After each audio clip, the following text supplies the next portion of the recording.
Halo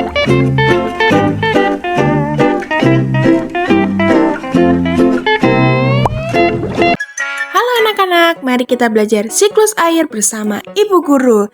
Nah, di sini ada tujuan pembelajaran yang harus kalian kuasai. Jadi, simak videonya yuk.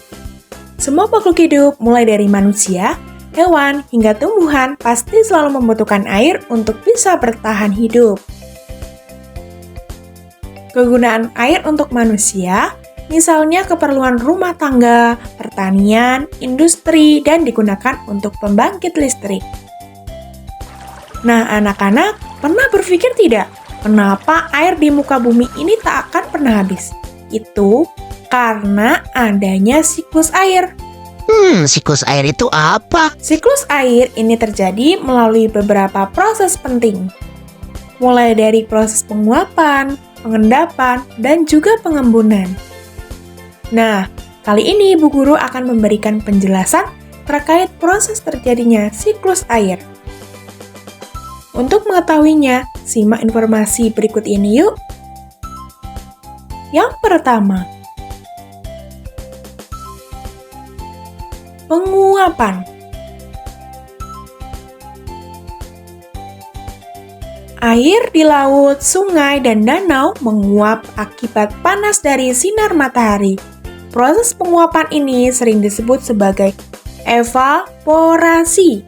Pada proses ini terjadi proses di mana air yang ada di laut, rawa, sungai, dan lainnya menguap karena adanya pemanasan dari sinar matahari. Ada juga bentuk evaporasi lainnya yang terjadi pada tumbuhan atau bisa disebut dengan transpirasi. Apa itu transpirasi? Apalagi itu Bu Guru? Sebagai informasi, proses transpirasi merupakan pelepasan molekul air sebagai hasil metabolisme dari tumbuh-tumbuhan. Selanjutnya, kondensasi. Uap air yang berasal dari proses evaporasi dan transpirasi akan berubah menjadi awan dan akan berada di tempat tinggi karena terbawa angin. Pada tahap ini terjadi proses kondensasi atau yang lebih umum dikenal dengan pengembunan. Proses ini terjadi ketika awan berada di tempat yang semakin tinggi, maka suhunya akan berubah menjadi semakin rendah.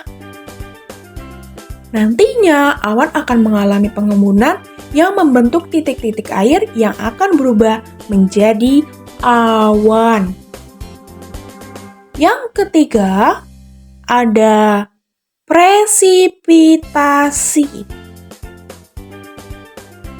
Proses presipitasi merupakan lanjutan dari kondensasi. Tahap ini merupakan proses turunnya air dari awan menuju bumi. Sebutan lain dari presipitasi adalah hujan, yakni proses saat titik-titik air jatuh ke bumi.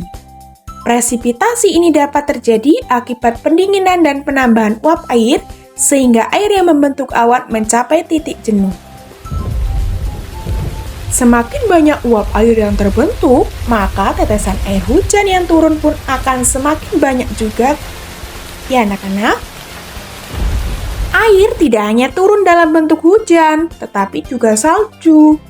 Pada musim dingin, uap air akan terkondensasi menjadi es yang padat. Nah, kristal es yang terbentuk kemudian menyerap dan membukukan uap air di sekitarnya menjadi kristal salju yang kemudian jatuh ke bumi.